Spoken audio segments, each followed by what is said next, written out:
एक बार की बात है। एक गांव में एक बुढ़िया रहती थी जिसका नाम सुमित्रा था। वह बहुत ही साहसी और समझदार महिला थी। उसके पास एक बड़ी संपत्ति थी, लेकिन उसका बड़ा हृदय और दया उसे हमेशा दूसरों की मदद करने के लिए मजबूर कर देता था। एक दिन गांव में एक बड़ा आपातकाल आ गया। एक बड़ा बांध तोड़ दिया गया और बाढ़ ने गांव के कई घरों को ध्वस्त कर दिया।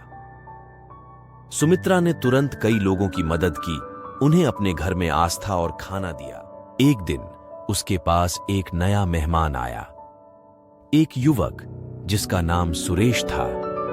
सुमित्रा ने उसका स्वागत किया और उसकी मदद की, जो अपने घर को खो चुका था। सुरेश को सुमित्रा की आत्मा की सामर्थ्य और दया में हैरानी हुई। दिन बीतते गए और सुमित्रा और सुरेश के बीच में एक अच्छी दोस्ती हो गई। उनकी बातचीतों में सुरेश ने सुमित्रा के साहस और सेवा भाव की सराहना की। एक दिन सुमित्रा ने सुरेश को अपने बंगले के पास एक पुरानी बौद्धिक खजाने के बारे में बताया। वह खजाना उसकी पूरी परिवार की समृद्धि की नींव थी, लेकिन वह किसी को नहीं बताती थी, क्योंकि वह यह मानती थी कि धन को छुपाकर ही सच्ची धनी बना जा सकता है। सुरेश को यह सुनकर बड़ी हर्ष हुई। वह समझ गया कि सुमित्रा का यह धन केवल उसकी खूबसूरती नहीं, बल्कि उसकी दया और सहानुभूति में भी समाहित है। उस रात सुरेश ने निश्चित किया कि वह सुमित्रा की मदद करेगा।